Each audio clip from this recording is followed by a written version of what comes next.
tell me your name and how do you spell it? Well, my name is Carlyn Louise Eckerle Minrath, and my first name is spelled Carlyn. Most people want to put an O in it, but it has no O in it. And my brother Clarence named me Carlyn because he was 13 years older than me, and they thought I would die with yellow jaundice, but here I am, almost 90 years old.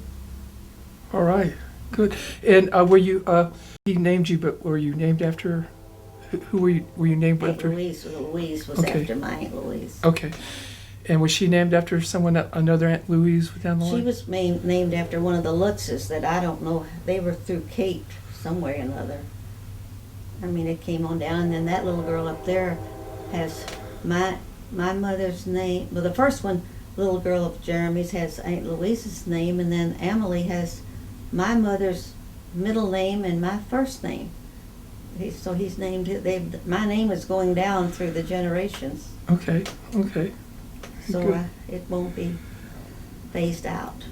So you were born in Louisville? I was born on May the 2nd, 1918, the year of the bad flu season and deep snow, and at 2nd and Market Street in Louisville, Kentucky. And my father had the barber shop downstairs, and we lived upstairs. And we were affluent. We'd go to West Baden in the summer when it was hot. And we had a very nice life until things began to go downhill, and my father went bankrupt because he ran for sheriff of Jefferson County, and they lost, and he lost some money. And then my mother's health failed. And then when I was just 7 years old, we had to move with my grandmother in Butchertown. And that's where I remember most, the beginning in Butchertown.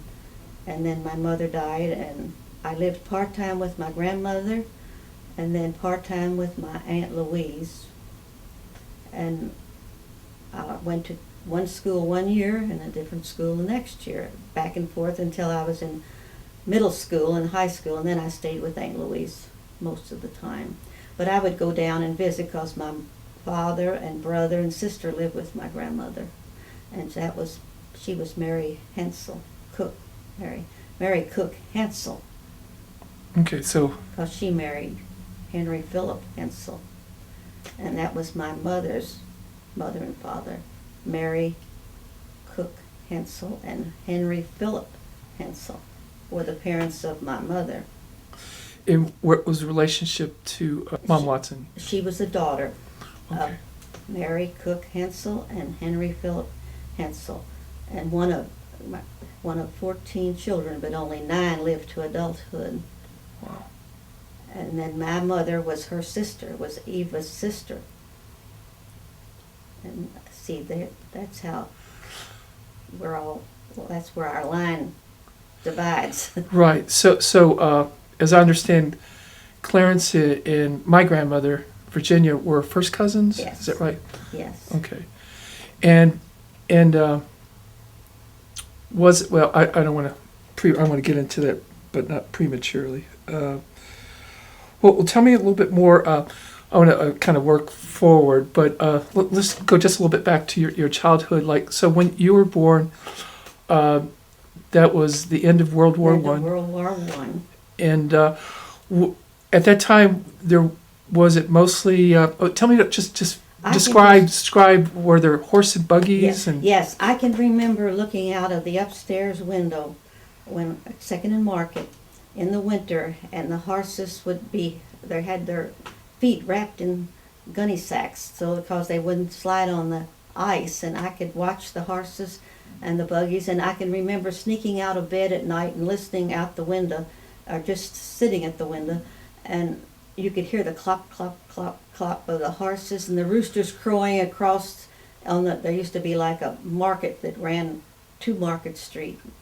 And I could hear the roosters crow, and there was a hippodrome right across the street, and I can remember they didn't charge us anything to come over there, but I've always been afraid of I don't like a lot of noise. And when they'd shoot a gun, I'd fly out. I was just 5 or 6 years old then. And tell me, what's a hippodrome? Hippodrome, it was a theater. There's none of that is now there anymore. And I had a rooster, and I would carry that rooster. And in those days there weren't that many cars, and I could walk.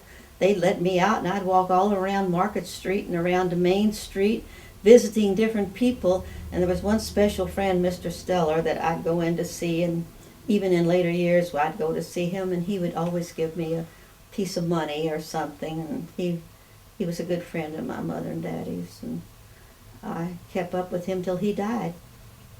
And there was a backyard I can remember, and you could go out the back gate. Of course, all of this is gone now. It's right on the corner of 2nd and Market, downtown Louisville. Wow.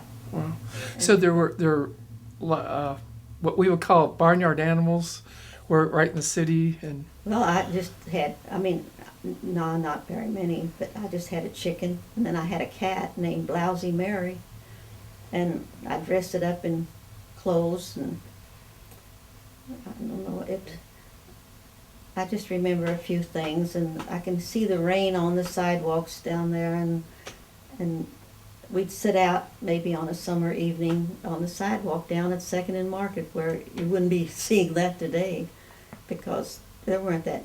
People lived above. People usually had their places of business downstairs and lived upstairs, and see, we lived upstairs. And I guess we had my father had a big bathroom that they even paid to come in and, and take a bath. And he was more like a doctor. He would remove moles and take care of a person with a black eye. And I remember he had snails, was it? Leeches it was, that he used for that. And I would sit in his chair sometimes, a barber chair, and he'd let me lather up my teddy bear and shave it. And I remember one time he had an office and a big desk, and I wrote a letter to Santa Claus, and just a few things, because I was quite young, that I can remember. But it's good to have those memories. So okay, so he was a barber. Yes. But that was as I remember, the barber pole was also someone who did do, like you said, they healed kind of minor things. Yeah, he did. People came there to have warts removed, and I guess he pulled teeth too. Yeah, he pulled teeth. Because I had that instrument. I don't know whatever happened to it. I don't have it anymore. Okay, the tooth extractor. Yeah. Wow. Yeah, he just did all that, and he was big in all the lodges. I've got pictures of him. He was big in Red Men, Masonic. He was a 32nd degree Mason, and he belonged to the Red Men, and there were several others. And Clarence was always the mascot. They worshipped Clarence when he was little. My mother, she just ruined him. He danced and he played the piano, and I think they kind of spoiled him. Was he? I know the barbershop that I went to down on Story Avenue. That they were all bookies there, as I understood. What did he do? Both? No, I don't. As far as I know. Okay. I don't remember that, but it could have been. I don't know that he did that. Right. I don't think my mother would have. She was very prudish, pilgrim. Right. What stood for it. So your brother. So you tell me your family. It was yourself, Clarence, and my sister Margaret. Okay. She died at the age of 52, very young, and we were never. We were so different from the time we were little, but I miss her, and I just wish she could have lived longer. But she graduated from Atherton High School, and I was supposed to graduate in 37, and then there was the flood of 37, and oh boy. Now that's when I remember Virginia and I being together a lot. Now that's David's mother. Right. And how we carried the bedclothes across the railroad tracks. There wasn't a bridge there at Melwood and Story Avenue, and we carried bedclothes from down on Quincy Street in Butchertown over to my Aunt Louise's up on the hill because the water was rising so fast, and I can remember the water was almost up to where we were walking, and it was a time you won't ever forget. And I didn't get to graduate because of the 37 flood. I had to wait till June to graduate with the other class. That's right. You guys were on half year kind of graduations. We would have had one in January. I would have graduated in January. Right, and the 37 flood, was that in January or January, February? 22nd of January, came over and we stood at the top of Pope Street and Frankfurt Avenue. And I remember the water was up to the William Street, half of the hill, and we didn't know when it was going to stop. And people were getting typhoid shots over at the engine house, and Across from St. Joe's? Or, what is it's it? up on Pope Street, the Okay. firehouse up at Okay. Pope Street and Frankfurt Avenue.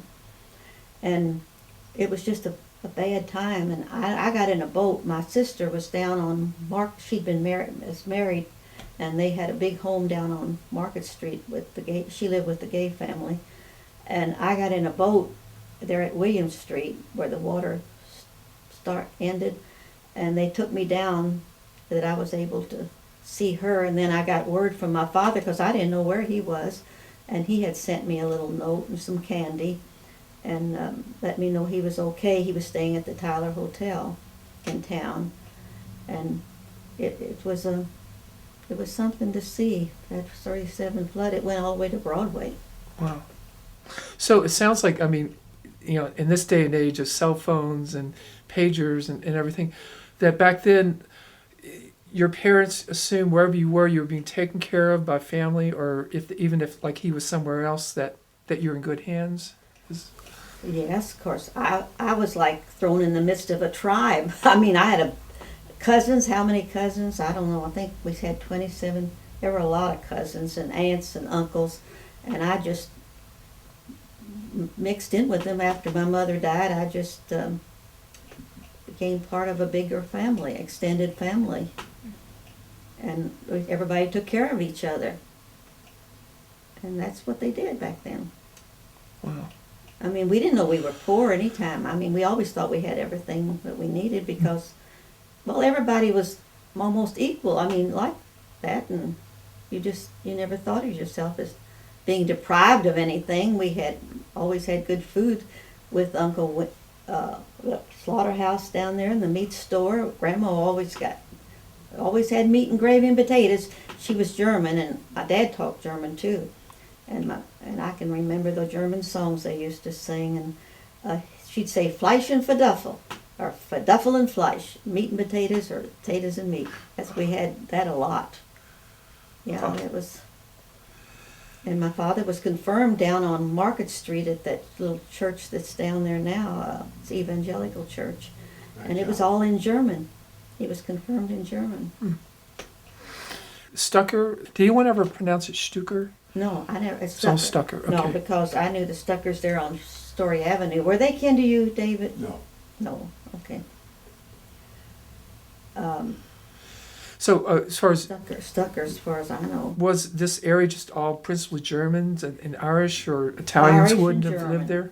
Okay. And, we were in the shadow of the St. Joseph's Church, and whenever we go down the expressway and I see those steeples, I think that's where it all began, right in the shadow of those steeples. And I can still hear those church bells ring as I'd go to George Washington School, and at those days they had horse stables along the way, and we'd all stop to see the horses. And I can still smell the vegetable soup they'd be cooking down at the school. And the sidewalks were brick, and I can still see those sidewalks. And people were German, and they kept their sidewalks really clean. They would get out with something and dig out the grass. You No didn't little see weeds. any grass Yeah. in anybody's bricks. They all were very clean people, industrious people. Do you remember the fire station when it still had horses there? Well, that's where my grandpa lived. He worked, and he'd only Okay. have to walk through the alley there and come home for his meals, grandma's. And Grandma would have my grandfather made a long bench behind the table, and then another little bench that sit on top of the long bench for all these grandchildren. And when the cows would come, they'd run the cows through the streets to bring them up to the slaughterhouse. And poor Grandma would have all the children seated at the table, and somebody would say, "Here come the cattle." And they'd drive them from the stockyards through the streets and down the lane, and everybody would jump up, and I don't care if it was every day you did this. I mean, if you saw them every day, it was always something new. And the cows, we'd have to get up and see those cows come down Quincy Street and go down the lane, down into the slaughterhouse. Every now and then one would get in the grandma's garden, flower garden, and she'd be out there with a broom chasing it out. And then sometimes, I remember Joe Steinmetz worked down there, and I can see him over in the field rounding up some of those cows. Yeah, and then I remember the big fire when the stockyards burned. Oh my, the fire. What year was this? And I don't know what year it was. Let's see. You don't remember that, David. You were, No. I don't think you were even born yet. I was 30s, probably 40s? 10, let's see, Maybe 28, in the 20s. Oh. about maybe 1930 or 29 or something like that. But the fire would all the way up into Grandma's yard. The fire would fall from the stockyard fire, and it was something. Wow. And then, of course, they had the famous Cruzy's dump that would burn every now and then, and that was something. But we lived through it all, and it was a good time. And then when I lived with Aunt Louise, it was a good time. She had a smaller house, because Grandma's house was big, and it had doors that would divide the two living rooms. You pushed them back.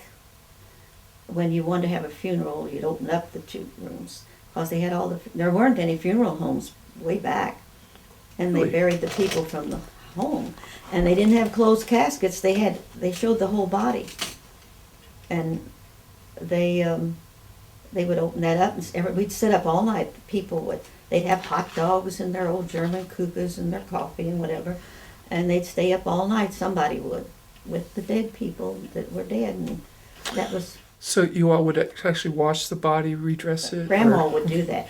And I had the nickels that she'd put on their eyes to close the eyes.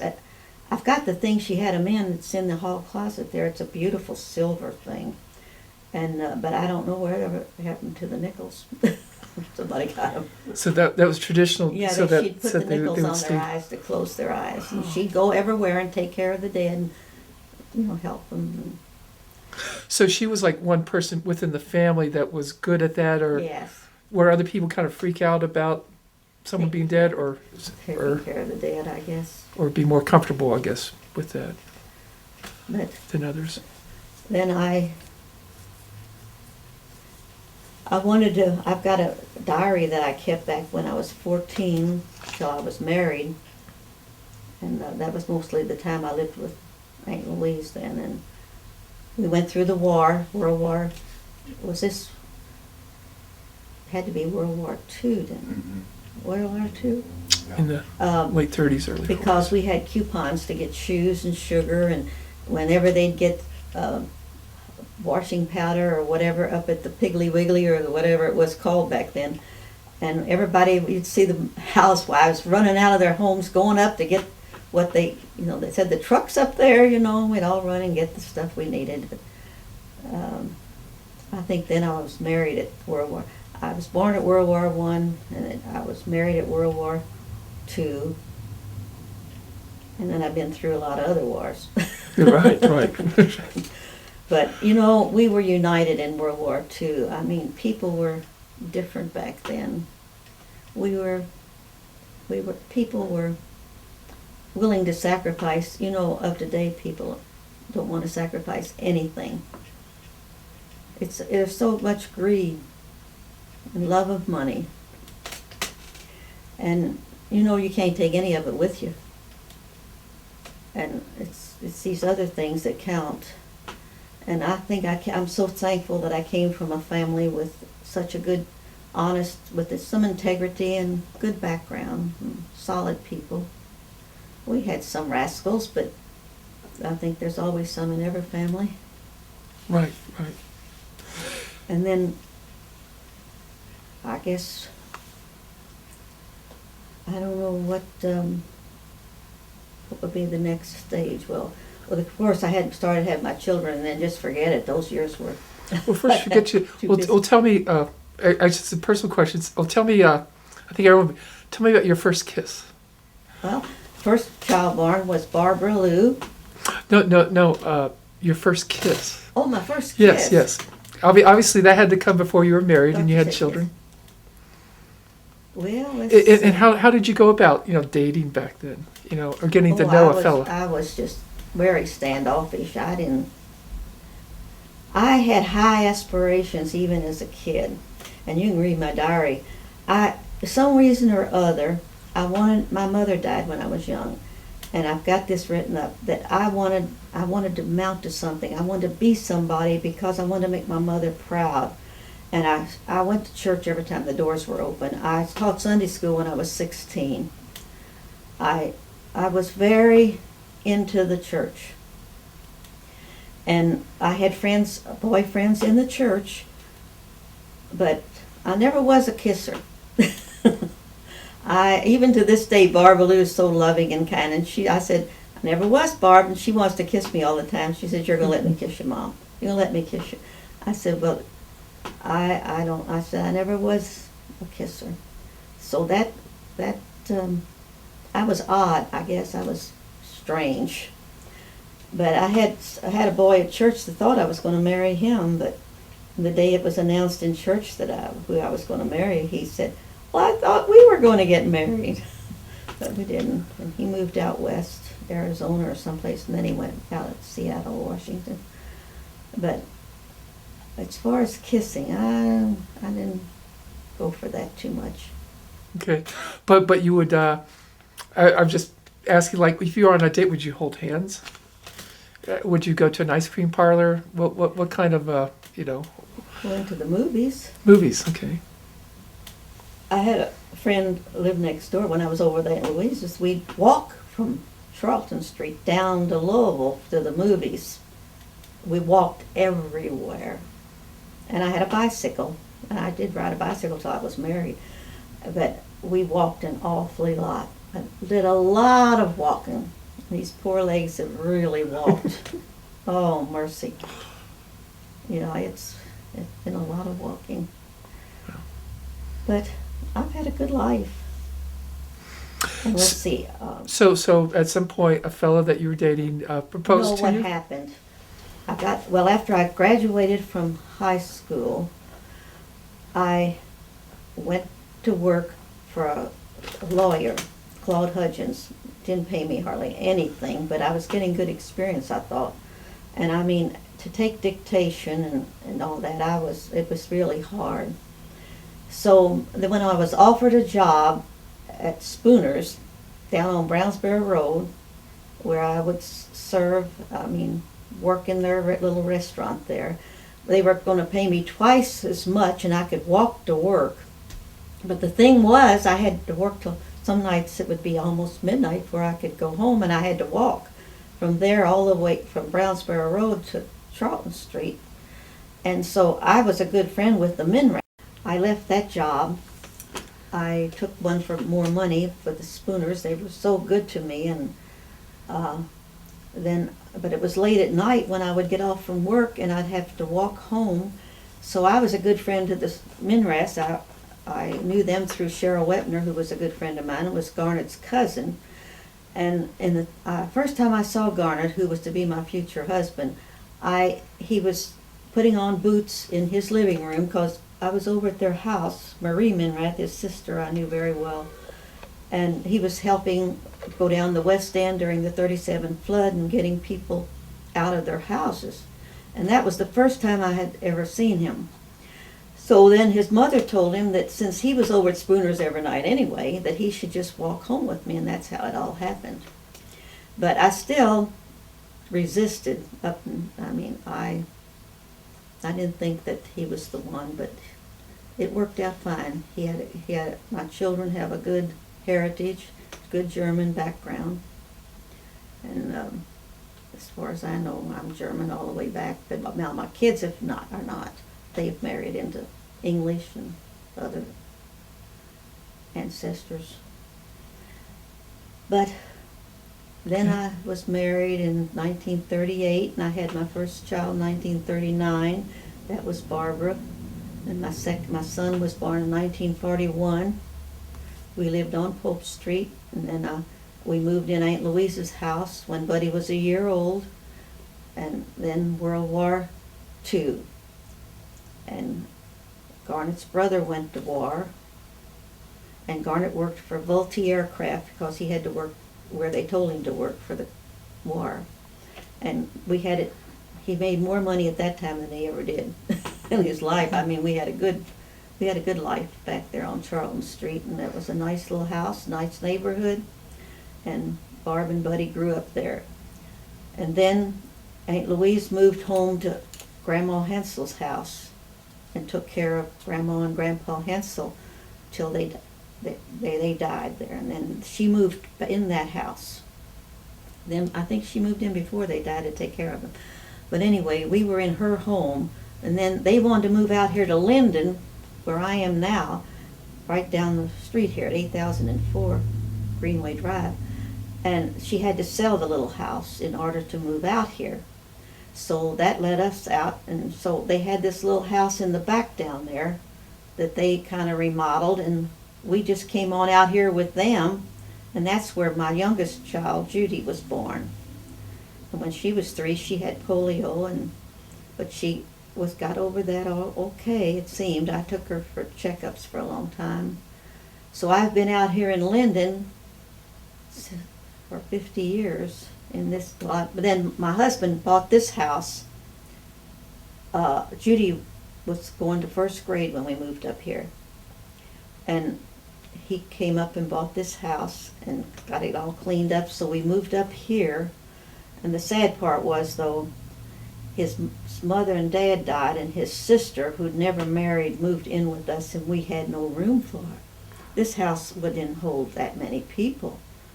And it was a sad, I was good to Sis, but it was just a sad time, and Garnet only lived a year after we moved up here.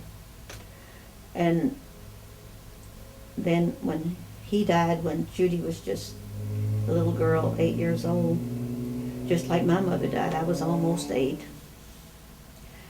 And I had to go to work. He had bought a new car. I couldn't drive. I never took care of the banking. He bought the groceries. I was busy with the church work all the time. I was always doing that, and he let me do that. I mean, he was a good father. He loved his children, and I'm glad that he had those years with them, because he died at 52. My sister died at 52. My brother-in-law, Howard, died at 52. So when I hit 52, I said, oh boy. But anyway. Was that something with that side of the family that they had a hereditary thing, or was it more of a lifestyle? It was just a coincidence. Okay. Yeah, see, Margaret wasn't, so Howard, Garnet, that whole family just went. So, let's see, we're at World, now we're... Well, before we go any further, tell me more about the Mongolian Mark, that aspect. Oh, my youngest daughter, Judy, we joined the Mormon Church in 1966. And Judy was gung-ho from the first time we joined. I mean, she was like on fire. And so she went out to the Mormon school out in Rexburg, Idaho.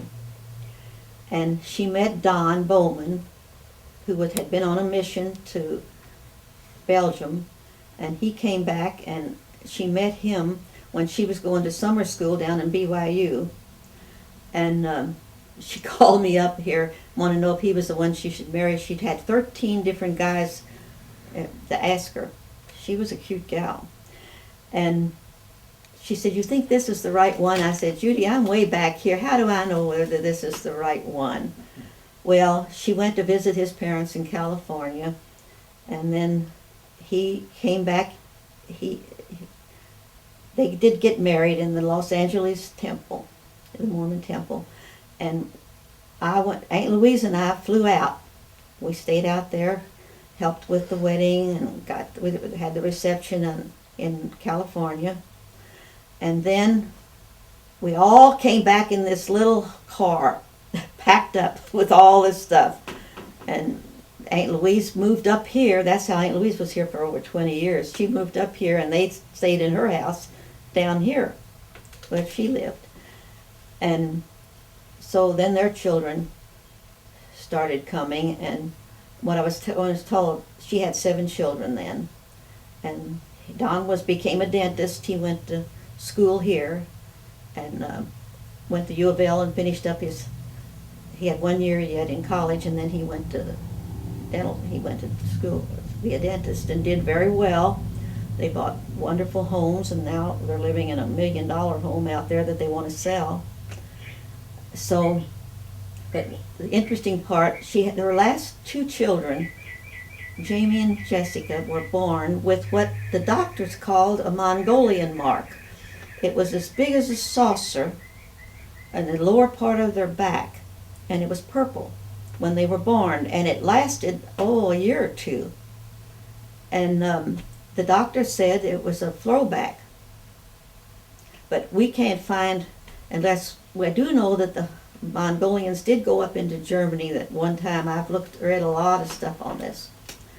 And maybe one of them got over there, but how could it go back that many hundreds of years? I don't know. Mm-hmm. But the doctors verified that it was a Mongolian Mark. So that has been a puzzle in my life that I haven't been able to solve. Mm-hmm. And there's only one line that I haven't really gone back on, and that's the Conrad. It's C-O-N-R-A-D, Conrad, but they called it in German Conrad line. It could be in that line, and I hope, I'd like for Judy to work on that one. But anyway, that's quite interesting.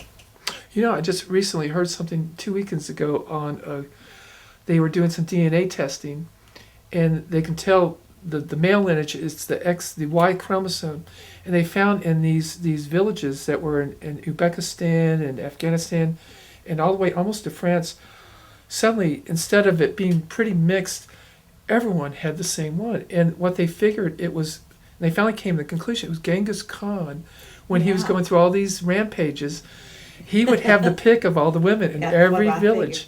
And perhaps he had something in his genetic structure that, that was a particularly hardy. Very strong. Yes. It came down through all these hundreds of years. Right, and when sickness came, maybe those were the people, the offspring that lived when there was a sickness or a plague, but they were actually bowled away. How many where this That's marker was in there. yeah. So perhaps that made its way to Belgium. I've or read up on Germany. it. I've tried to find something, but that was interesting. So she had those 7 children, and Aunt Louise was living with me all those years, and I was working out at school. I ended up as the bookkeeper out at Zachary Taylor's school, and worked there for 24 years. And part of that time I was working with some of the teachers, and I just loved it. I loved the children, and I loved being in the school, and it was a happy time, a place to work, and it was good, and I was able to keep my home, and it was just my life. I had my cars. I learned to drive. My neighbor helped me to learn to drive a car that my husband had just bought when he died, and then I had other cars, and Barbara married, and she had children, and Buddy married, and he had 1 son, and my life was full and happy, and I was happy in my church, and I was happy. Now, Buddy and Barb are not members of my church, but they're all wonderful, good people. I love every one of them, and we just are very close. And I found good structure, and for Judy's family and her 7, it's been wonderful. They are all good kids, wonderful kids, good structured families, and their children.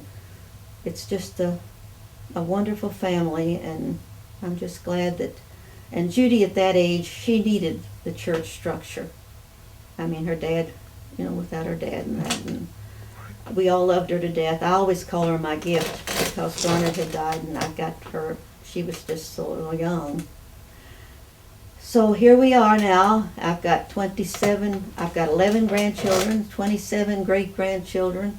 I'll be 90 on May the 2nd.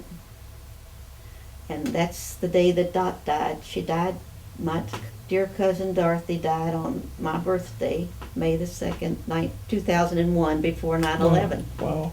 Wow. Yeah, she died before 9/11 because I thought we'd have a lot to talk about if she were living. So, and then David, that's your father. Well, now David, I was 11 years old when he was born. And I carried him around, and I can read you some things out of my diary, how I would dress him up or clean him up, and I'd take him for a walk, and he was so sensitive. He'd cry when they played Christmas carols. Oh.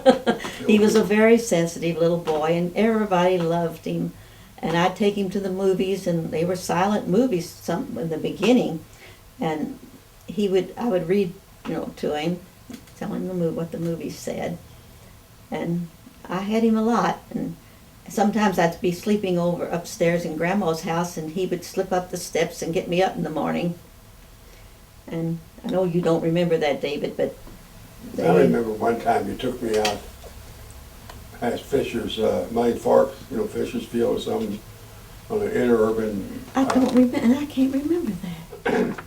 But I know I had you a lot. And I've got a picture of a little child on a pony, and I'm sure it's you. I don't know anybody else it would be. Do you remember a picture of you on a pony? Either me or Alan, probably Alan. No, it doesn't look like Alan. It looks like you. So I'm so proud of Dave. He's a good musician, and he's been a good boy. He's done all right, and I want him to. And he's got a nice family, and I remember Lisa and Mark. Aunt Eva was so worried about Lisa and Mark when they were growing up, and she would go and see that they had everything they needed. And Aunt Eva was a good person. She stayed with me during the great snow of '78, and that's when I picked her mind, and I got a lot of information from her. And I enjoyed having her here for about 10 days during that time. And Aunt Louise was living with me too, so it was company for Aunt Louise. And she would come and stay sometimes because I'd be working.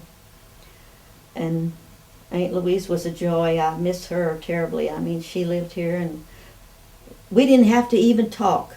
We knew. I mean, it was just like we were two monks working. We'd go out to bars and do things, and we just worked. We were like a team.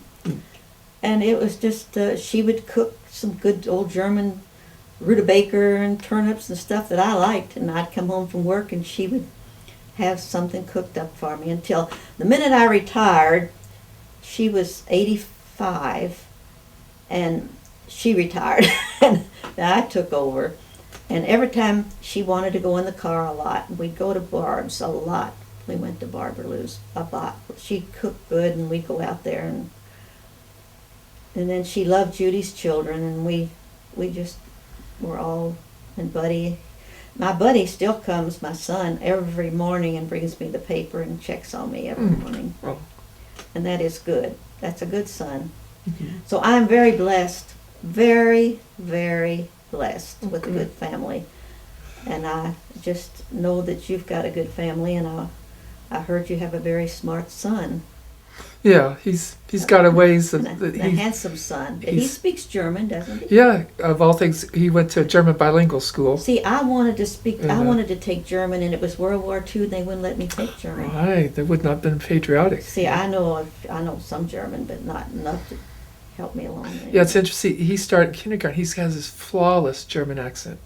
Just flawless. I mean, I just think that's wonderful. That some of the families come German. Right, and him and his friends, they would, when they were with other friends, they would talk German between, because the other friends wouldn't understand them. It was kind of this in thing. But, it's kind of cool. He, later on, he did follow it up. I mean, he wasn't very good at the writing of that, God, I mean, It's these hard, words German. are 18 letters long. I've got all written down in a book, a lot of the German words that were common in the English, so that I could, because a lot of our records were in German. Right. Well, I had a question with Mom Watson, and I noticed you have blue eyes. Mom Watson has blue eyes. And once she was showing me a picture of herself when she was 18, and she pointed between our eyes. Of course, my eyes are blue. Was that real common within the German? Grandma Hansel had beautiful blue eyes. So did Grandpa Hansel. but he had brown eyes, didn't No, he had blue eyes. he? Did he have blue eyes too? Sure did. Steel blue. My dad had blue eyes, but Garnet's eyes were black. A lot of Judy's kids have dark eyes. She has two light. No, not be all of her. I don't think she's got a blue-eyed one in the 7. But they're all, I had another question. Clarence, I remember he was a political question Yeah. about the family's orientation, especially it seemed like it was pretty Republican through and yes, through, yeah, I'm a Republican. and actually pretty involved in like being precinct captains Yes, and all. they Maybe tell me were about. always yeah. Grandpa But- Cook was the first Republican in the family, and he made his first vote for Abraham Lincoln.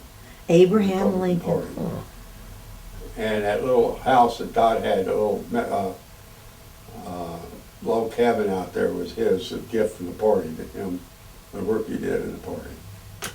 I didn't know What that. happened to- Grandpa Cook married Anna Cook, and Anna was Kate's sister, and they both came over on a sailboat from Germany. And I'm trying to find I've got all these letters that Grandma wrote, and she said Longen Schwarz Kurhessen, and I can't find it. I think maybe I have near Bitburg in Germany, but I don't know. The country of Germany has been split up so many times and chopped up that it's hard to find things. But I worked over in the genealogy library at our church over on Hirschburn Lane for 5 years, and I got to know a lot about genealogy. And if you got any Indian blood in you, you can get your education Huh. free from the government. Boy, I should try to pursue that. Yeah. I'm thinking on my grandmother's side, on my mother's side, my grandfather had jet black hair, and I started asking her about that. Well, did he dye his hair? And he goes, no. Even when he was 60, it was jet black and going, and they were from Texas, so I think he might have been Cherokee, but they would have probably kept that very secret back then, since Yeah, you Indians were could have looked had down some upon. Indian So blood in it. Well, my grandma Hansel was 86 when she died, and her hair was coal black. really, And Grandpa Hansel's was snow white. They were white. And then he had half brothers named Hasselwander. And that's interesting because Grandma took care of one of the Hasselwander boys, and he died there in that house. There's a lot of ghost stories and different things. Well, people didn't have TV back then, and they liked to sit around and talk and tell different stories, and that was nice when people would sit around and talk. And Clarence, I remember once. I remember him as a small child going up and talking to him in obviously Virginia in the house. But I know my dad gave me a book in 1970, and it was called the Book of Ancient and Forbidden Knowledge. And so I think he was very interested in metaphysics and I guess what you would term the occult. Was there an interest in the family along those lines, or certain members, or? no, Was it but just- of course I believe in the Holy Spirit. Clarence joined the Mormon Church, you know. He was baptized. Well, And he cried. He said he could believe in God, but he didn't. It was hard for him to believe in Jesus Christ. And he cried about it. And so I had this dear old friend that was a Mormon, and they came to the house and talked with him.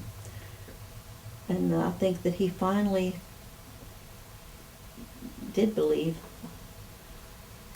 Of course, well, Grandma Hansel was a healer, Grandpa Cook was a healer. and Grandpa Cook were healers. Yeah, I think healing has come down through our family.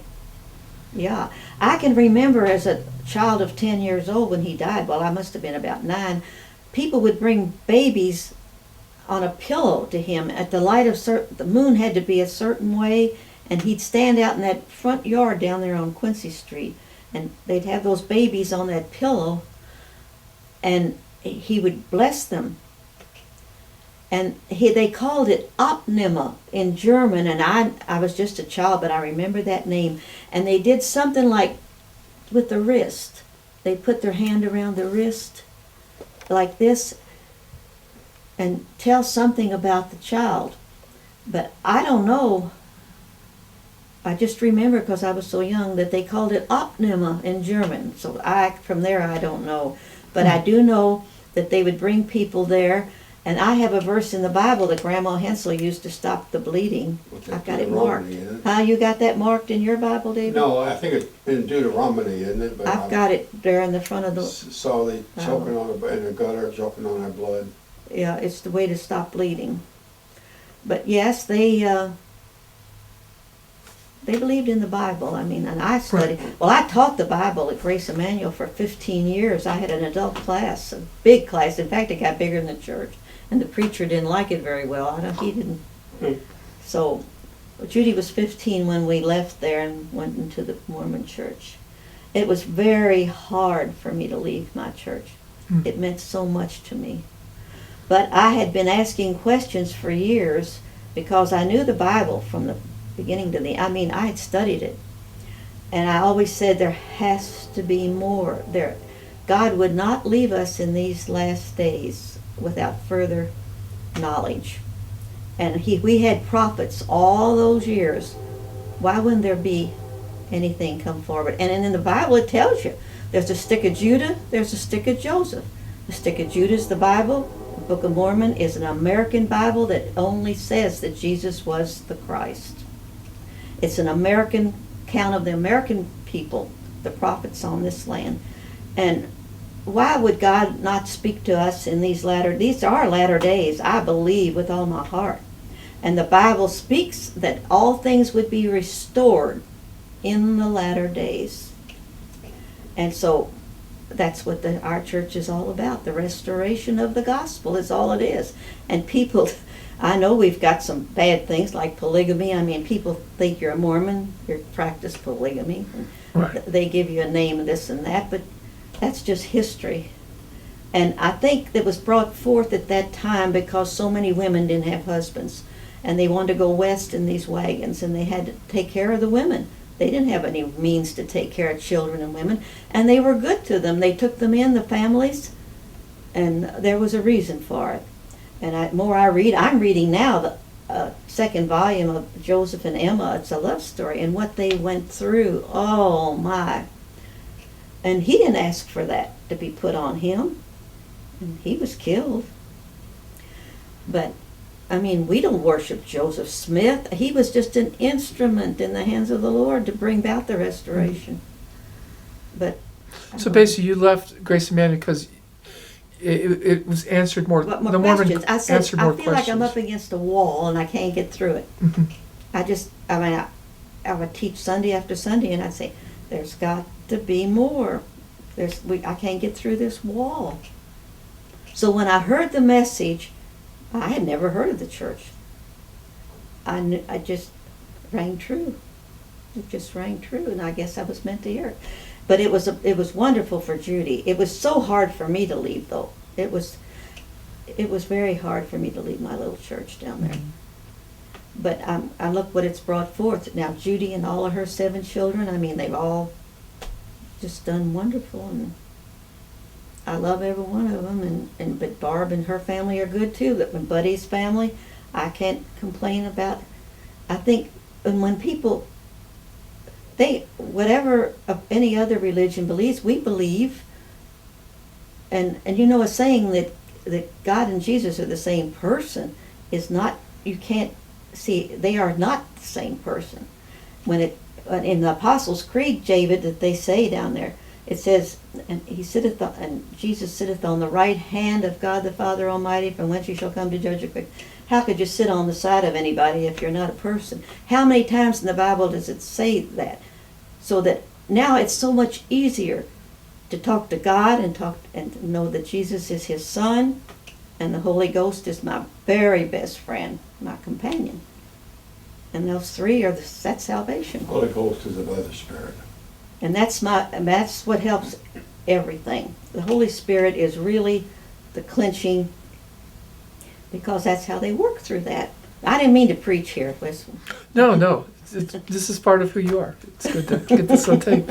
But that's what I did for 15. I mean, I taught an adult class, and Right. it was 50 or 60 people in that class. Right. Sounds like you were interesting to listen to. That's why I they don't went. know. And maybe the preacher wasn't as Oh, interested. he come back and sat in my class, and I thought, well, if you're going to sit here, you can just teach them. Because he was wondering why my class was gotten so big, and then, Who's that, Honshu? no, that was Seifert.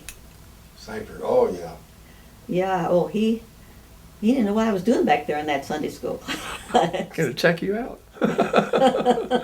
Well, how did you differ from your brother Clarence? Well, you said he wasn't. He eventually kind of embraced the Mormon faith, but was he kind of just more distant from being a practicing Christian, or? Well, he didn't get to be in the church very long before he died. See, Okay. it was to the end. And I'd pick him up and take him to, we were meeting over on Eastern Parkway then. And I know we had a big conference at another church. I took him, and I'd have to go down and pick him up and take him on Sundays. Well, what about Grace? Did he attend Grace Emmanuel, or was that part of? Yes, wife? he even served the communion there. He had Okay. served the communion, and he and Louis Sheeler, who was his good friend, I can remember after the 37 flood how they cleaned up the mud and the mess at Grandma's house. It was 14 feet up to the second floor in that house. I can see all the utensils filled with mud. Oh, what, I don't know how they ever cleaned up that house. Two baby grand pianos. Two pianos went. My cedar chest with all the things my mother had made, little dresses that I had, everything. But Patsy's got that one beautiful thing. That Grandma had, that desk. That is beautiful. That was one thing. Well, tell me a little more. What, as far as the history of, like, say, my grandfather and grandmother, Virginia and Clarence. Now, Virginia and I, she was so talented. She could draw. Oh my goodness. She could sew. My dad got her to make me. I went to Washington with the school when I was 12 years old with that. And I know, but she didn't even need a pattern. She made my clothes to go to Washington.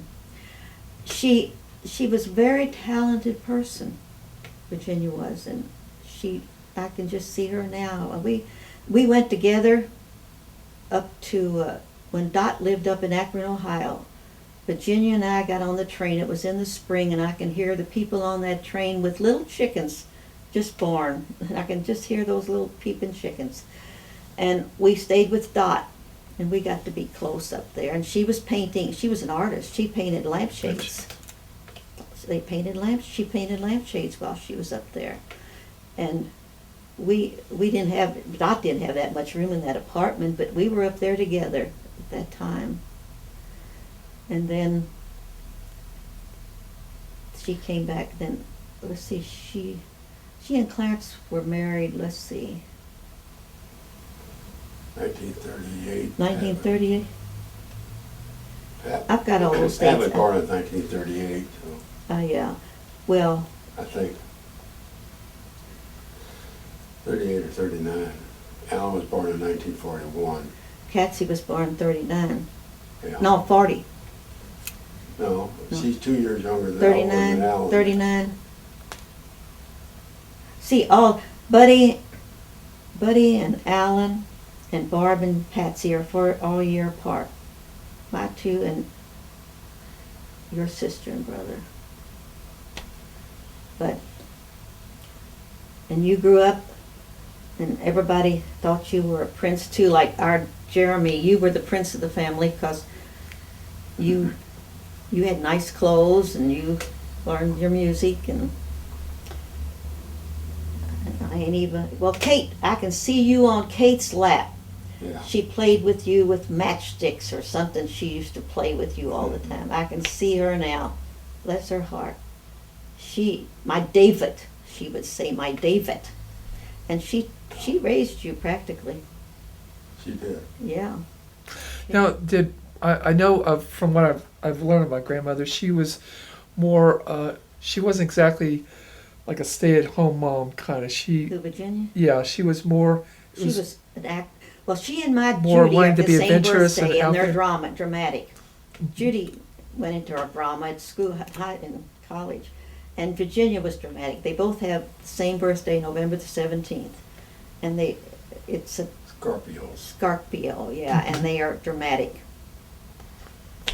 And she was in several plays at church. I was in some of those plays. And I can remember going Christmas caroling, when she'd go Christmas caroling with us at church.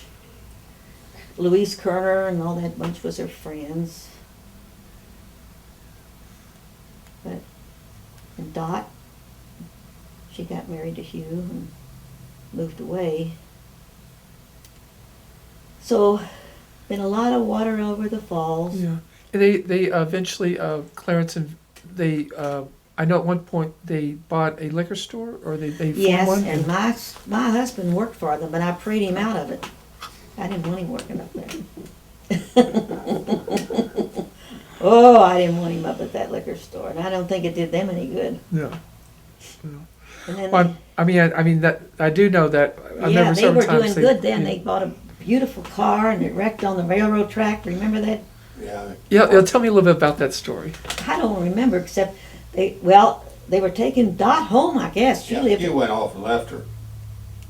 and it was Dot's fault. Yeah, no, well, Dot went to her church, and Hugh went to his church. And that's when Dot was still a Lutheran and an evangelical, you know. And Clarence's Church of Christ. So he got home and got down at Quincy Street, and Dot wasn't there. He just went on and left her, and they lived down in Buckner. So Jen and Clarence had to take Dot home in their car, 1947, I think. Anyway, they had to cross a railroad track. The Yeah, I know exactly where it is. And the road leading up to their driveway were parallel to the railroad track. So when Clarence got to the railroad track, he just turned there rather than wait till he got across them. And he got stuck on the track. The damn train came down, just rolled all up like a damn cellar bug. Just pushed it, just totally demolished it. And then they blamed it on Dot, you know. So what you heard his version? Is that the version you heard, or did you hear other details about that? That's about all I heard. Okay. That's about all I heard. But things went downhill up at that. I think the liquor store had a lot to do with it, don't you, David? Oh, yeah. It wasn't That broke my good. heart because I was driving Clarence, driving a car then too. Yeah, that nice car. Yeah, it was They did have a few 1947. years. I think that they were able to send Pat to college, weren't they? Yeah, what? It was a 1948 Chevrolet, I guess. So they were successful at least for a while with the liquor store. Yeah, and they enough- had money for a while. I mean, they were in Pat, And then they started drinking. and then it just went downhill. And then Clarence started to straighten up after Virginia died. I don't remember going to the hospital. I didn't know she was that sick, really. She had long plaid hair. And so we were out at their graves here. Well, I can't get up to Virginia and Clarence's grave. That's up at the top of that hill. But Aunt Eva and Uncle Julius are buried right by my graves. I'm the only one not on that lot. There's 8 of us. My name's on this thing already, but not the ending date. Has to be on there. So I've got good pictures that we took. Cause George picked a lot of daisies, and we took them. We had a big bunch of daisies on each grave out there. Your mother, Grandma, and Grandpa, Aunt Eva, and Uncle Julius, and Aunt Louise, and Uncle Emil, Garnet, and my grave, and then Dot and Hugh. They're all on that same lot. Yeah.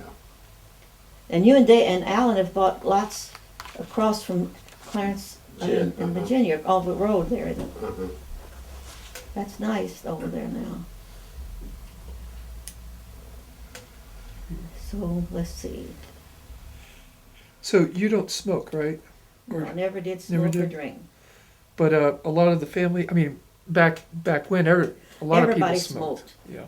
I How couldn't come you stand never the smoked? smell. I couldn't stand it. And when I had to wash we'd have company, and Garnet smoked, Hard smoked, our company would smoke, and when I had to wash those things in the morning, I just never did like it. Smart. I think I was born being really odd, because I can remember going on picnics when, gosh, I must have been 5 years old. That was before we even moved up on Quincy Street.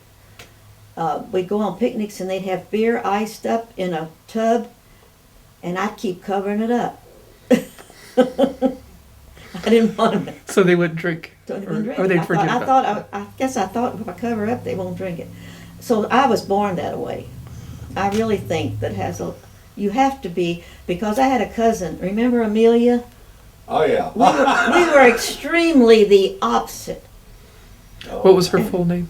Amelia Louise. She was another. Seven Amelia marriages. Louise Martin, and then she had a couple of husbands, I think.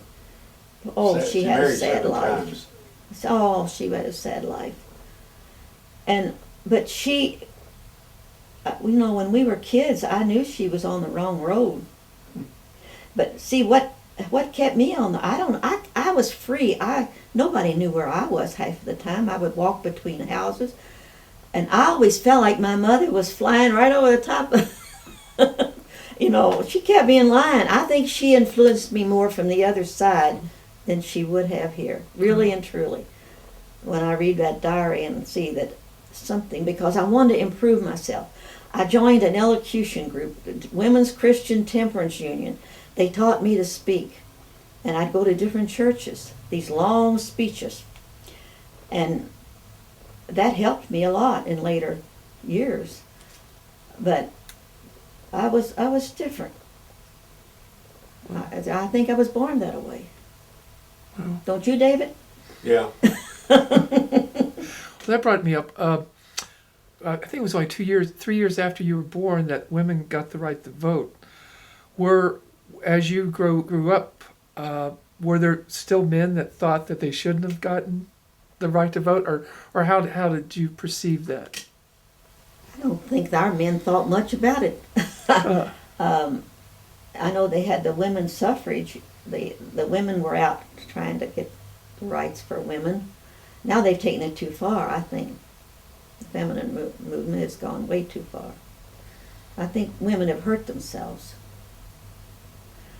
Did the women in the family back, say in the 30s, did they vote? Did they exercise Yes, their right? as far back as I can remember, we were all politically minded, that we voted. Yeah, that was in our family. Mm-hmm. My dad was he was very political minded, and I remember I used to get my shoes. There was a shoe store on Story Avenue, Kirchner's, and I'd buy shoes all year up there, and then when he got his money for working with the polls, he'd pay the bill. And Clarence, they were all, and I've always been conscious of, I always vote to this day. I vote in all the primaries and everything. I don't know what we're going to do now, this election. They've started too soon with this stuff. It's just wearing people out. I totally agree. I don't know. I don't think anybody can straighten out this world. It's going to be over there with Israel. That's going to be that's how it's supposed to end up anyway. And I don't think anybody's going to be able to do anything about it. It's what's in the globe, or in whatever you want to say, in the predictions. But the Muslims are good people when they're good people, and I can see how they look at us and see that we're not living. Most of them, but they have no right to want to kill everybody. Where do they get that? Of course, they did a lot of killing in the Old Testament. Mm-hmm. Yeah, there's a lot of blood stains everywhere and all But, that. it's, I don't understand a lot of things, and that's where faith comes in. You just can't understand it all, but I do know it's going to take Christ to come again to settle all these countries. It's gotten too involved, and I don't think anybody that you get in as president's going to be able to straighten it out. And I think Bush what he meant, at least he sticks with what he believes. I like that about him. He does. He's not. I don't think he's wishy-washy. I think he's a good man at heart. He's got a good family, good background. Sure, he's made some mistakes, but so has a lot of others. And you never know how good a president they are till 100 years later. I don't think they thought Abraham Lincoln was a good president. Or Harry Truman. Or Harry Truman, and look how now history says they were. And I think when you're going to look back on Bush, it's not going to look that bad. And I know we're losing some boys, but my golly, we're losing them every day with guns and motorcycles. I'd rather have a son anytime honorably killed over in a war than out here on the road somewhere or doing something he ought to be doing. But, and it's there's always been wars. I mean, as long as I can remember history, these guys are really, a lot of them really mean well by going over there. And then if they live through it, they get a good education. And, they get a lot of benefits. And I don't like death in any form. But the way I see them killing each other and gunning, there's so many guns.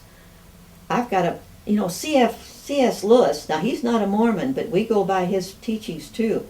You know him? Right, he's an author, Narnia. English, yeah. Mm-hmm. Well, what was the lion's name in Narnia? Can you remember the lion's name? I've got that on a crossword puzzle, and I can't. I should know that. Yeah. And I can't think of it. That's all right. It might Don't try come to to me, think of yeah. it. What was I saying? Yeah. I read all those books in Narnia. Yeah, I've got this out there. It says that war does not increase death. It's out there on my refrigerator. And that death is just something that's universal, and it's that war does not increase death. And I like what he says out there, that, it's just, we have to accept it as a part. I don't know. Like I said, there's a lot of things I don't know. And that's because you said you got to have faith. And I do. Well, speaking of war, the Civil War, I know there was... So there were more killed in that war than any war. Yes. Was the family that you know of more Southern sympathizing or more Northern sympathizing? I think we're Northern. Don't you, David? Yeah.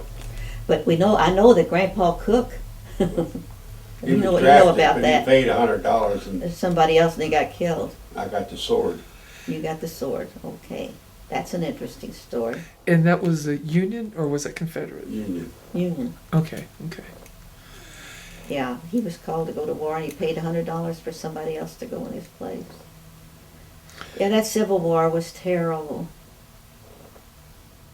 Do you remember any stories of people when you were young talking about the Civil War or their experiences? Well, there's a Jacob Cook that Dorothy and I tried to find out where he is and what happened to him, because it was through him that I could have joined the DARs, because he fought in I think we could trace it back to the Revolutionary War. But no. So there was an actual cook that was here in the Revolutionary War. It had already come over from Germany by then. Well, yeah, see, Grandpa Cook was born in 1839, I think, or 37. I got it down. And his mother was a Wiedemann. His father was Ludwig Cook. And I think that's as far back as I can go. Was in Indiana. But I think they went back to Germany. Did Ludwig Cook? No, I've got some copies. Oh, have you been to the Filson Club? No. Oh, I want to go and get some old newspapers. I'd like to go back to the years when I think my daddy was running for that and could see what the papers had about those things. You can get all the old... He's running for office? He was running for sheriff of Jefferson County, and I wanted to see what was going on. Because the old Bingham, or the Whalen, they called it the Whalen, they were crooks. I mean, there was a whaling regime. I remember hearing that word. But I'd love to see what the papers say about all that political stuff at that time. And you can go to the Filson Club, but my eyes are getting so now that when I look at those machines, it makes me dizzy. But you can get all those things on tape and go back and, oh, it's so interesting. I get down there and I just get sick looking at them. And then I don't get done when I go down there and they do. I get into all this other stuff. Right. Because I just love history. I mean, oh, land sakes.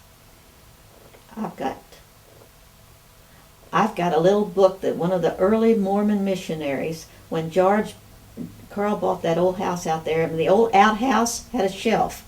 And on this shelf was this little book, and it was called Voice of Warning by Parley P. Pratt, and he was the first missionary out of our church. Went to England. He finally went to England. And it was on that shelf. It was, the mice have eaten on it. It's just a little pamphlet like. So they had been through here way back then. Wow. But I had never heard. Until Judy, she had a friend that joined the church, and that's how she knew about it. But I've done an awful lot of researching and reading on this church because it's got an awful lot of history. Oh, my lands. A lot of history. And tell me again the church that you're talking about, the name of it. LDS, Latter-day Saints. Oh, right, okay. Mormon, You mean in general, Church of Jesus Christ of Latter-day Saints, Gotcha. a real name, Right. but we're nicknamed Mormons Right. because Mormon buried the plates where they got the Book of Mormon from. Okay. They up in Gilgamore. It's very interesting. And you read it, you know, it can't be made up. I mean, I can't see how anybody could have. This boy was only 14 years old when this all started. Wow. But he said there were 4 churches, one on each corner, and he said they were all telling him different things. And he said, I want to know what's right. And he went into the field to pray, and he had a vision. And that's what started it all. And I've been up there in that grove. I've been up there where he went to pray. I've been in the Palmar, New York, and all around up there, and you just feel it. I mean, I know that, and I know God wouldn't leave us. The heavens are not closed. Why would the heavens be closed? Was that why Clarence was, you say, crying? Was he afraid of not getting into heaven? Was that part of it? Yeah, he wanted to believe in Jesus Christ, but he said, I just can't. Well, they taught him for weeks before and then he joined the church, but he didn't live very long after that. But these 2 dear older men, they came and talked with him. They studied the Bible, and I guess I don't know, I wasn't down there then, but I know I got down there right before he had died, but his feet were still warm when I got there. And they came to take him away, and I said, you're not taking him away, he's still warm. I know we were all there. You there? You know, Alan has Yeah. come down and start staying down at the house because he and Bonnie had just broken up. And then he got down there to find his daddy had just died. So he died at home? Yeah, right Not there. in a hospital? Now Okay. that was in And Emma's house, wasn't it? Yeah. See, they lived in the front part, yeah. Those houses, if they could talk. That Yeah. house was built first before Grandma's. That's where Anna Cook lived.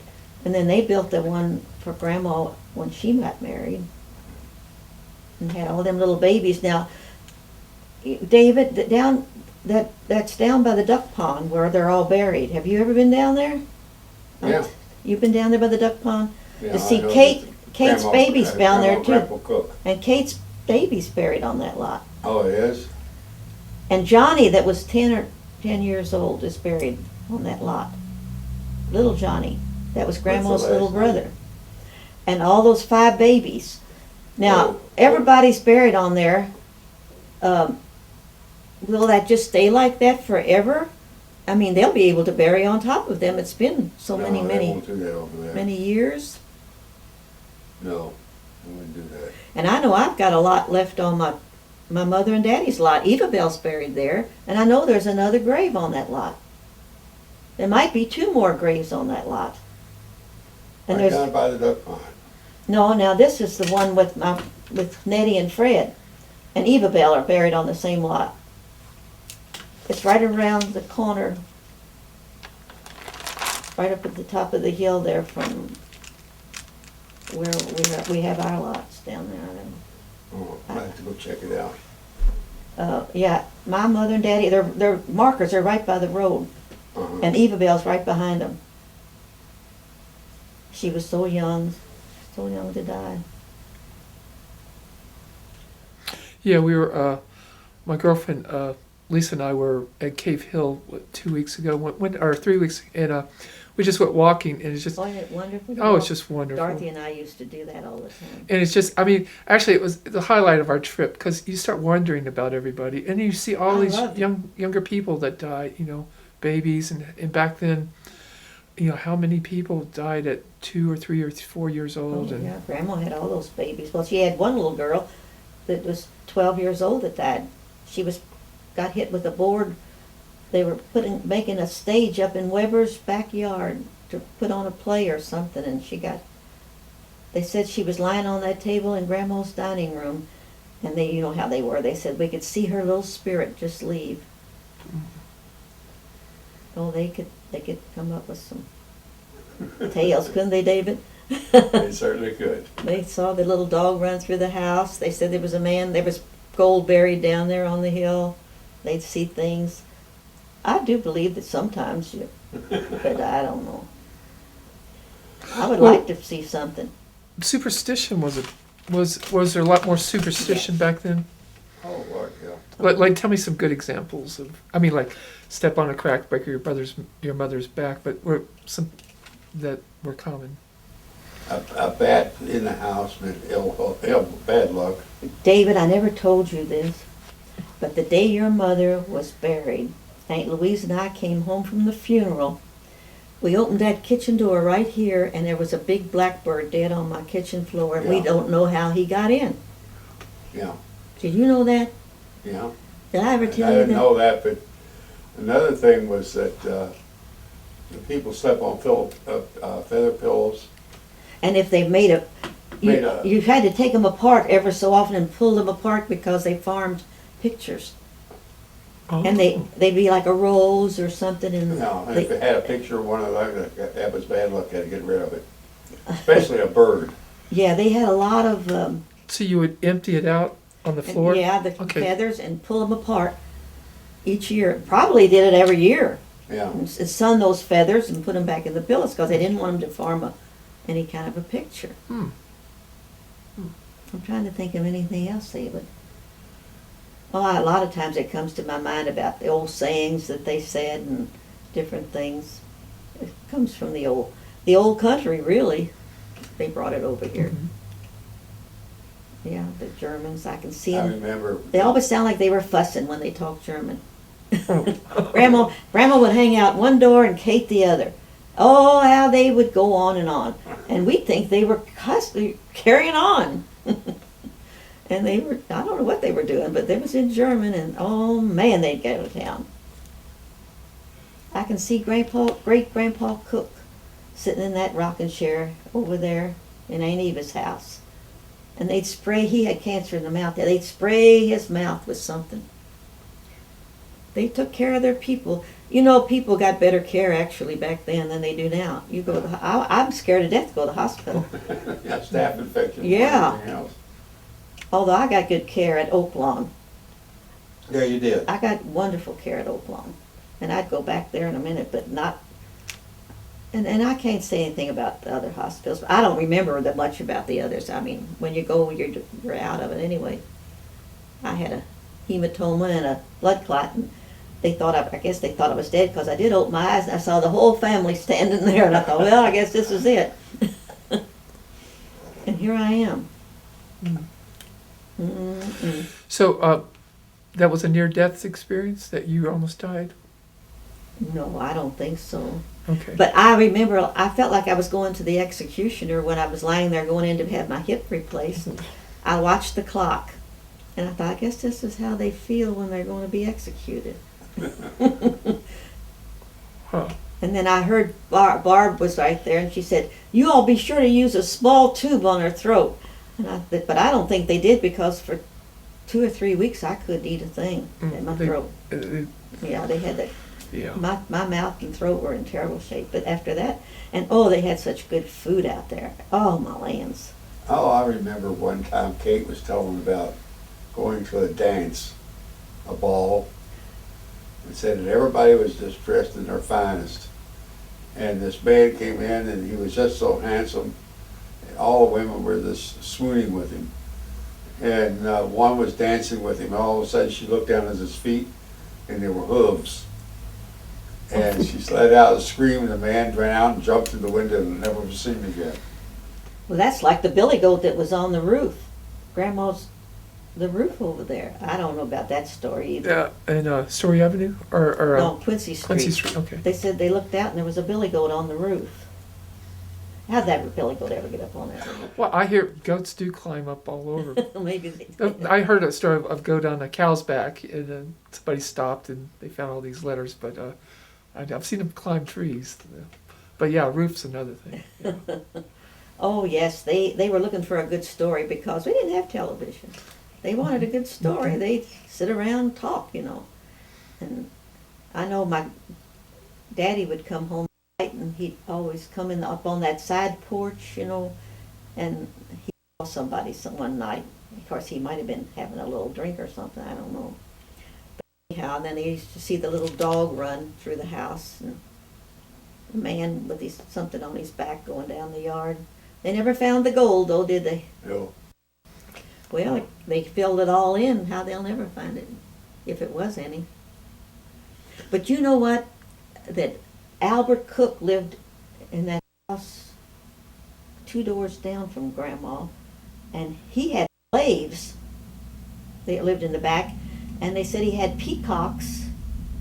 Your mother, Grandma, Aunt Eva told me this story. What was the date or the time period? I got it on those maps. Then Okay. I don't know if I had it on Earl's map or not. But she told about the slaves would sing back there, and he got arrested one time for selling horse meat. And the peacocks would, she said you could hear those peacocks everywhere. Yeah, they screamed all the time. They make a horrible noise. And she said, but the slaves would sing, they'd hear them over there. Well, I know she did. I guess Grandma told her that story. Because Grandma told the story when she was 5 years old. They lived on, I don't know if it was Maiden Lane or Story Avenue, and her mother, Anna, had baked a pie and put it on the windowsill to cool. And the world, that was the Civil War? Yeah, the Civil War. And the soldiers through and took the pie with them. Wow. They were marching through and they took the pie right along with them. And then the Margaret Merker School, which is now that big museum down on Market Street, Lay's. Yeah, Joe Lay's. Yeah, that was a hospital during the Civil War. And that table I got in my bed, about next to my bed, came from that hospital. You know, Carl, you were talking about the 37 flood. I stayed in Aunt Susie Howard's place over on Story Avenue Uh-huh. for about a week. And then he sent me over to Aunt Louise. You slept on the table. Yeah. I remember that. And Grandma and Grandpa Hansel were saying They had to go up to Aunt Lucy or somewhere. Aunt Lucy and Uncle Dick's or someplace. Yeah, on Full Street. Virginia, you in Virginia, and I didn't sleep there. I went up to my friend's house, and you had to get up there before, because the police were, you had to be in off the street a certain time. The police were up and down. I So know I had to take the boat across the Fairgrave Creek to go up and get my typhoid shot. Yeah, I got mine up. I got mine right there at the firehouse. That's what I mean, the fire station. Yeah. Yeah. Yeah, if you were down Top at of the hill. Susie's, because they had an island right in the middle of the street by Susie's house, and it was a big bonfire. And they were looting that Piggly Wiggly or A&P or whatever. A&P, yeah. And they were looting. We went down there and I got sick off that chocolate covered cherries. They were looting with all this food coming out of that. They looted Wow. everywhere. Wow. And Uncle Emil would bring home, when they needed loot, they were water anyway, so he brought these big little balonies home that long. Johnny Parr went over and chopped a hole in the top of Beck's slaughterhouse. Well, that must have A been, hand quarter, so that's full where quarter Uncle, of beef. that's where Uncle Emil worked, and he brought home the big balonies. Yeah. Oh, lands, I've been through some wars and some floods. Well.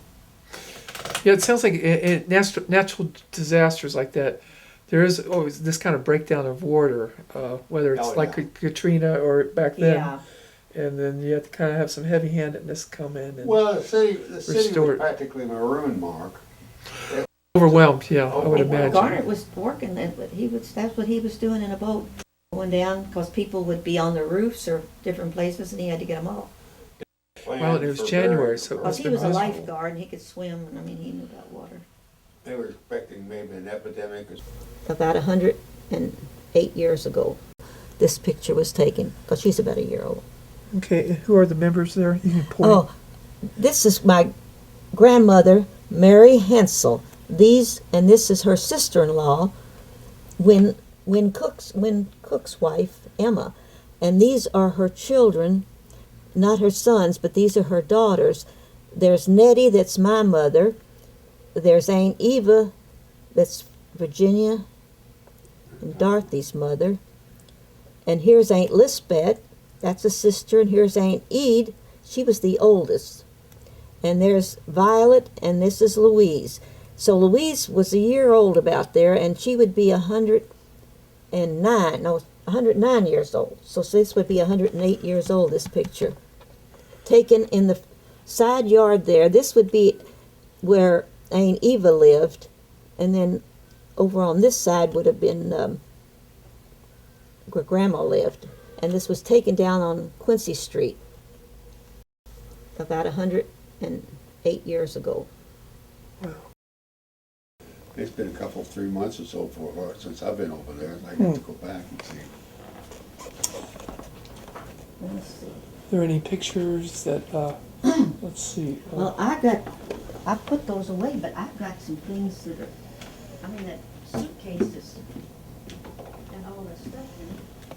Kids and that wouldn't be in David's line. But I've got some, if you go to the Filson Club, you can get copies of people's weddings, real old ones. I think there's Virginia on there. Look at that one.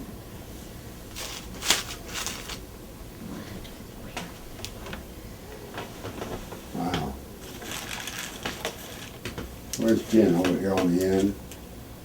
I think she's in the back there with that ribbon on her head or something. Is that my dog? The one that they call my dog? Probably. I had, down here was here's great-grandpa. Here's Grandpa Cook. There's a real old picture. Let's see that. And this is taken at when his funeral. You want to see this?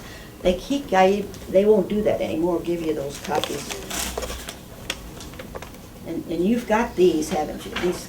Yeah, you got both of them. I've got David Stucker. One of these pages has got David Stucker at the top.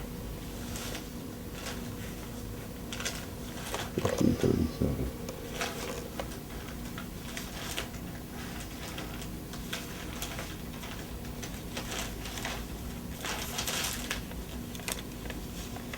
See, Jacob Cook was the younger son of Margaret Wiedemann and George and Ludwig Cook. Oh, he's the one he fought in the Civil War. It wasn't Grandpa Cook, it was his brother? Jacob Cook would have been his brother that fought in the Civil War. Really? Yeah, brother of George, my great-grandfather. Oh, really? Okay. And then he had Jacob and Kate and Eva Scheffel married her.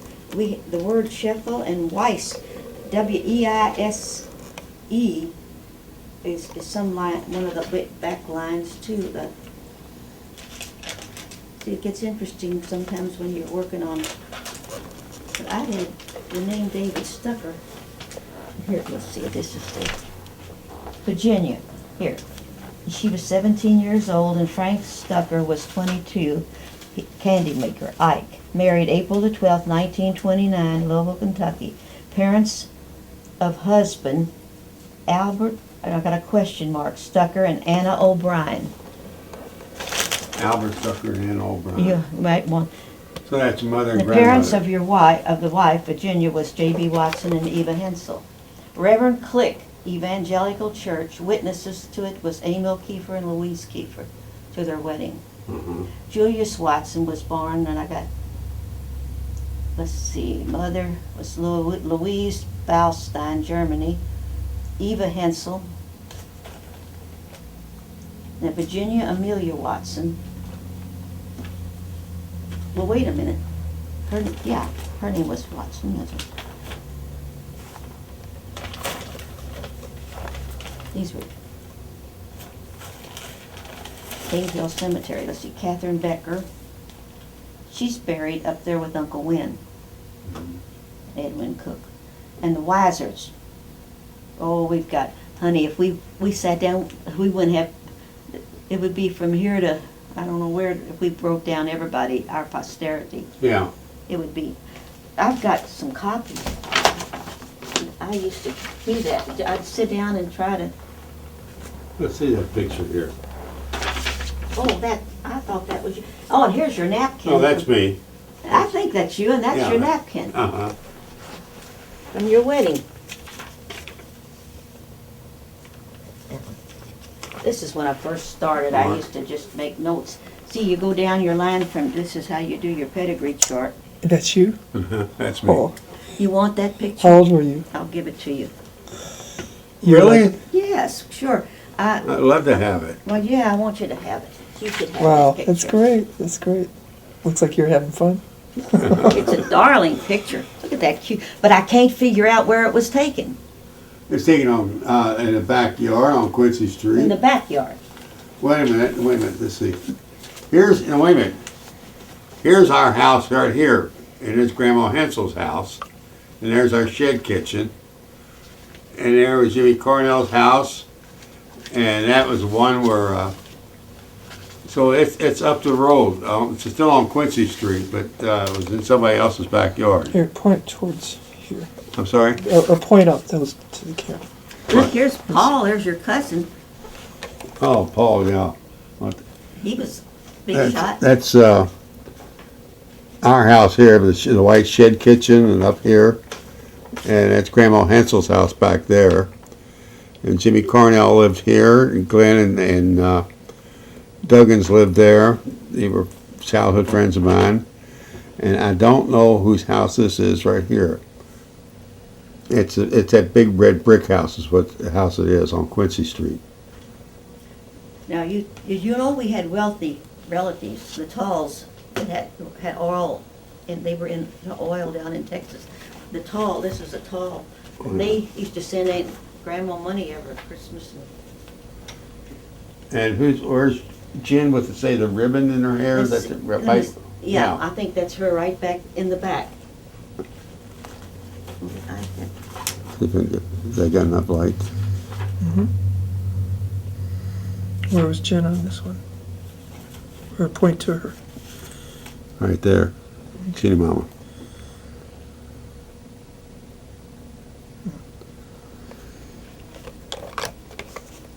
But wait a minute. You said Aunt Eve was on this one. No. Oh, okay. That's this one, that picture there. Okay, yeah, okay, yeah. Now, these are the things you can have done down at Wilson.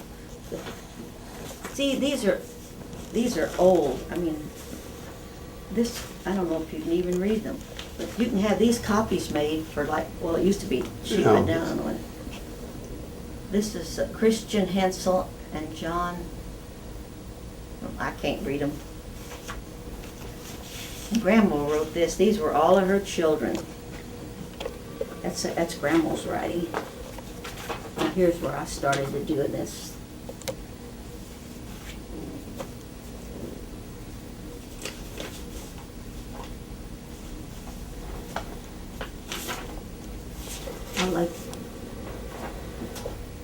Here's one that's for.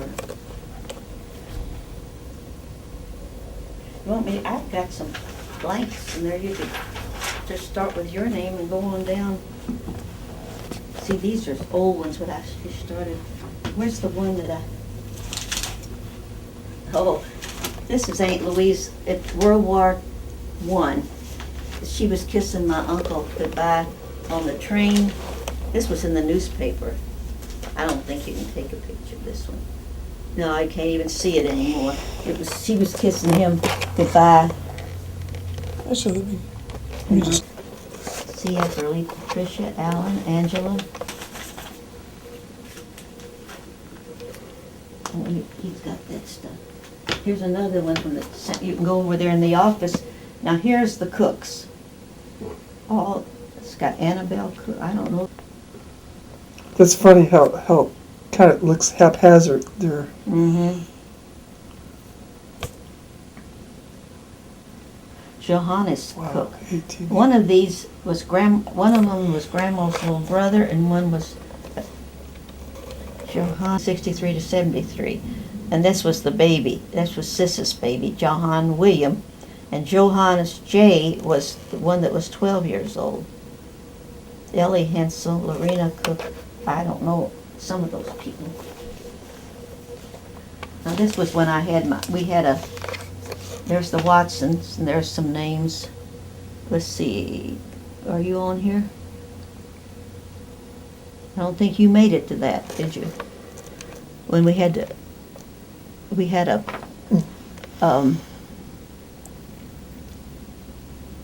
Angela.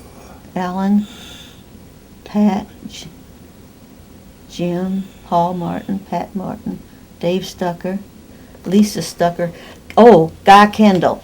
Now, there's something out at the community center about the Guy Kendalls, Really?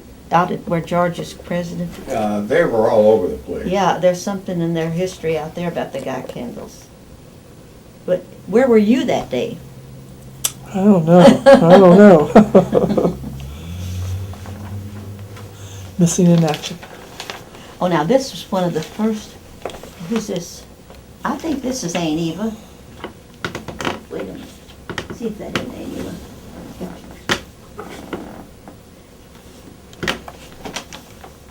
Fern Grove, man. Now this is what I want to do. This is the main bird. See, that's as far as I've gotten. Wow. Wow. So, and Shelby play in the middle of the street. Yeah. Preston and Green. See, there's Well, Grandpa Cook was Catholic, wasn't he? no. Well, who was it that they had to save from They used to Bloody go to- Monday? Huh? I They don't say know. that they went down on Bloody Monday. Now they went to church on Green Street, which is now Fair Avenue. Yeah, well, which is now Liberty Street. Yeah. And they said that they had to cover him up with hay and ride him home before the people could get at him, you know. Well, I didn't know. And I he think, was I mean, Catholic. I think it was because the Germans were all killing the Irish, and the Italians were coming over here and lowering the standard of living by taking less paying job, you know, or working for nothing, practically, you know. And that's when they had Bloody Monday. Yeah, that they used to fight the Irish. Aunt Yetta, remember her back on? Yeah, I had to Maiden take Kate back Lane? there, Back there. walk yeah. back with her almost all the time, every summer there for a couple, 3 years. Let's see, Annie married Corbin. Kerner was, Annie Carb, that was her name. I never could think of her last name. Annie Carb lived in that little house next to Grandma. They're one of those little cottages. Annie Cook. She was Annie Cook. And Sidney Cook was the little boy that was killed when they were building the temple, the St. Joseph's Church. And something fell on him and killed him. That was Albert's son. Oh my. And he was just like 12 or 13 years old. They had a footbridge over the Turkey, over by Ertles. Yeah, I remember that when they flushed away in a 37 flood. This is one of the first things. They had some wealthy people living back there at that time. And then the car used to turn on a turntable in front of the church, Third Lutheran Church. They had mules pulling it, and they had a turntable. Oh, yeah. They had a turntable. That's an old one. I mean, that, you don't want that thing. Schnittlow. There was, remember the one that lived up in Chicago that was wealthy, Schnittlow? Eva, that was George Cook's sister. And Kate Tall was the one that married Wealthy. And I had a lot of stuff on them. The Talls, that's his picture right there. This is her, now I gotta read this to you. This is Okay. the letter. My dear aunt and uncle, and her handwriting is beautiful. Now, who's this? Grandma Hensel's writing Okay. before she got married. She's- My dear aunt and uncle, I take my pen and ink in hand to write you a few lines. We are all well, hoping that you are the same. Dear aunt and uncle, I am writing my letter to let you know that I am going to get married. The 3rd of April, that is tomorrow a week, and we all wish very much for you to be at the wedding. Dear aunt, I have heard Grandma say that she thought you would come to see us all in spring. So I think, dear aunt, that you could come to my wedding. I know it is a little early in spring, but we all would like very much to have you at my wedding. Dear aunt and uncle, do please try and come. You don't know how much it would please us all. Dear aunt, the young man's name that I am to be married to is Henry Hensel. I do wish you would come and see him. I must close my letter now. I don't know any more to write. I will not tell you about my dress because I expect you at my wedding. Our love and kind regards to you from us all. Excuse my bad writing and grammar. Yours truly, your loving niece, Mary Cook. She had to get him in a hurry because she was already pregnant. She had to get here in a hurry. Get us married. Actually, would you just hold that just one more time? I just want to get a Oh. picture of you holding it. Louisville, March the 26th, 1877. Written by Mary Cook. Mary Catherine. It's funny how it says that I thought you all were coming early in the spring. Yeah. I mean, it sounds just like the old times, doesn't it? Yeah, sure does. Wow, so that was 1877. Mm-hmm. Wow. Good, good.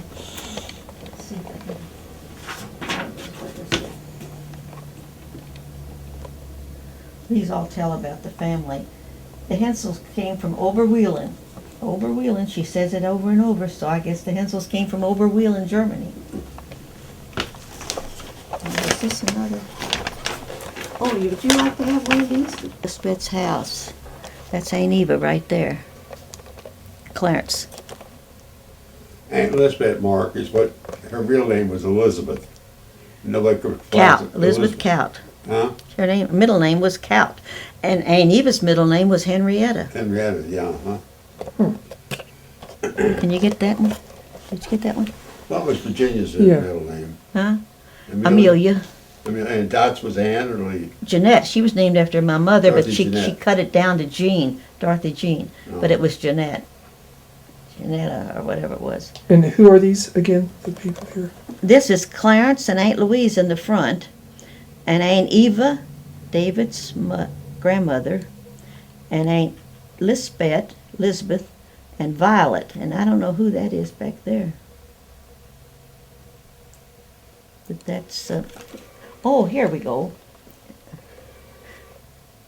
4 sisters of my mother, Nettie. They called my mother Nettie. June 1970. This was taken, we went on 70, that's 37 years ago, man. Yeah. Did you finish with that Yeah, one? yeah. Let's see that one done. Now, if it isn't in here, I'm gonna have a kitten fit. And I don't think it is. Because it don't look old enough. Oh, it's probably around one of the other ones. I'll be darned. Must be behind one of the other ones. Well, I want to find it. Wait, put that down, wait, put that picture down underneath it, over here underneath the tack. Oh, now it's down, yeah. And just so I know who this is, just describe. This is me, Carlyn Minrath, and my dear Aunt Louise, who lived with me for over 20 years. And we're sitting in my living room, and someone took our picture, and I think it's so good. Uh, Did you get it? Yeah. See, Aunt Louise, That was taken on one of our trips. This is Uncle Oh, Emmett. this is what I thought Who is was, this? this wasn't stuck under there. See, this was when this was in the newspaper. Aunt Louise gave that to Barb. Who's this? Barb and Aunt Louise, our nanny. The kids remember her. They loved Nanny. She was so good with the kids. We all miss her. But who is this? I'm sorry. Now, that Who- was who Aunt is Eva's this? sister. See? I'm sorry. Who is it? She was the young. That's Uncle Emil. Okay. And Louise. W. Beck's was a slaughterhouse on Story Avenue, right across from where we stayed on during the '37 flood.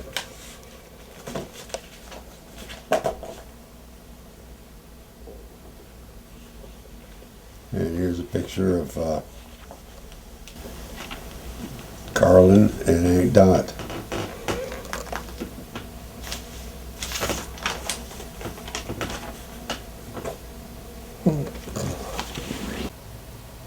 Sis, they're all gone, every one of them.